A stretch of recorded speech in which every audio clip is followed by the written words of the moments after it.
آیت نمبر 159 فبما رحمت من اللہ لنت لہم، اے نبی صلی اللہ علیہ وآلہ وسلم، یہ تو اللہ تعالیٰ کی رحمت ہے کہ آپ علیہ السلام ان کے حق میں بہت نرم ہیں۔ یہاں پہ لنتا کا لفظ ہے جو کہ لین سے ہے۔ لین نرم کھجور کو کہا جاتا ہے، اس کی نرمی کو اور اس کی مٹھاس کو کہا جاتا ہے۔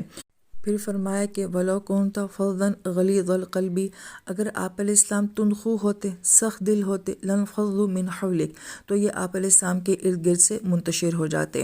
آیت میں جو فَظًّا کا لفظ استعمال کیا گیا ہے، صحرا میں جب مسافر کے پاس کوئی پانی پینے کا نظام باقی نہ رہے، یہاں تک کہ اس کے جانور مرنے لگ جائیں اور اس کو اپنی موت بھی نظر آئے، تو پھر وہ اپنے ہی جانور کا معدہ چیر کر اس کے اندر جو پانی موجود ہوتا ہے وہ اس کو پیتا ہے۔ اگرچہ وہ بہت بدبودار ہوتا ہے، اس کا پینا بہت مشکل ہوتا ہے، مگر مجبوری کی وجہ سے وہ پیتا ہے، تو اس کو فض کہا جاتا ہے۔ تو گویا کہ اس لفظ کے اندر تاثر کیا ہے کہ کسی چیز کا ایسا ہونا کہ جو کہ آپ کو پسند نہیں آتی ہے،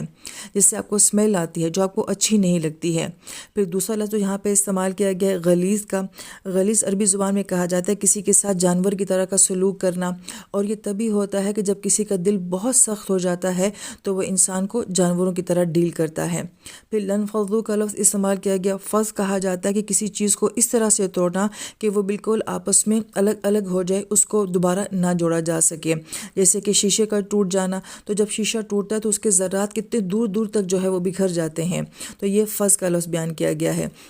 یہاں پہ آپ علیہ السلام کی شخصیت کو اس طرح بیان کیا گیا ہے کہ آپ علیہ السلام صحابہ کرام کے ساتھ کیسے ڈیل کرتے تھے، اور یہاں پہ اللہ تعالیٰ صحابہ کرام کو ڈیفینڈ کر رہے ہیں، ان کی طرفداری کر رہے ہیں کہ ان سے جو بھی غلطی ہوگی ہے، کمی کوتاہی ہوگی ہے، لیکن اس کے باوجود بھی آپ علیہ السلام ان کے ساتھ جو ہے وہ محبت کا تعلق رکھیں۔ پھر فرمایا کہ واعف عنہم، آپ ان سے درگزر فرمائیں، واستغفر لہم، اور ان کے لیے مغفرت بھی طلب کرتے رہیں، وشاورہم فی الامر، اور معاملات میں ان سے مشورہ بھی لیتے رہیں۔ چلے انسان غلطی پہ معاف بھی کر دیتا ہے اور یہ بھی کہہ دیتا ہے کہ میں آپ کے لیے دعا کروں گا، مگر مشورہ لینے کو کیوں کہا گیا؟ تاکہ ان کا وہ کانفیڈنس جو ہے وہ بحال ہو سکے کہ واقعی ہمیں معاف کر دیا گیا ہے، ہمیں دوبارہ ہماری پہلی والی حالت کے اوپر جو ہے وہ بحال کر دیا گیا ہے۔ ورنہ نبی علیہ السلام کو مشورہ لینے کی کیا ضرورت ہے؟ ہم کسی جینیس سے، ایکسپرٹ سے مشورہ لیتے ہیں، کسی عقل مند سے، جبکہ نبی علیہ السلام تو براہ راست وہی کو ڈیل کرتے ہیں، تو آپ کو کسی کی مشورے کی ضرورت نہیں ہے، لیکن صرف صحابہ کرام کو اعتماد دینے کے لیے، تعلق کے لیے کہا گیا کہ آپ ان سے مشورہ بھی کیجیے۔ وَإِذَا عَزَمْتَ فَتَوَكَّلْ عَلَى اللَّهِ، پھر جب آپ علیہ السلام کوئی فیصلہ کر لیں تو بس پھر اس کے بعد آپ کا توکل صرف اللہ تعالیٰ کی ذات کے اوپر ہونا چاہیے۔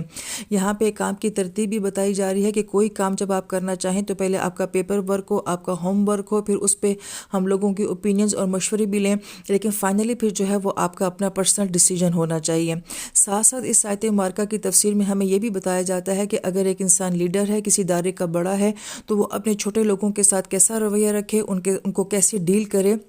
وہ سارے نکات بھی ہمیں اس آیت مبارکہ میں نظر آتے ہیں۔ ان اللہ یحب المتوکلین، اور اللہ تعالیٰ کی ذات توکل کرنے والوں سے محبت کرتی ہے۔ تو گویا کہ وہ لوگ جو کہ فیصلہ کرتے ہیں اور فیصلہ کرنے کے بعد پھر اپنے فیصلوں کو نبھاتے بھی ہیں، ایسے ادا پہ بھی اللہ تعالیٰ بندوں سے بہت محبت فرماتے ہیں۔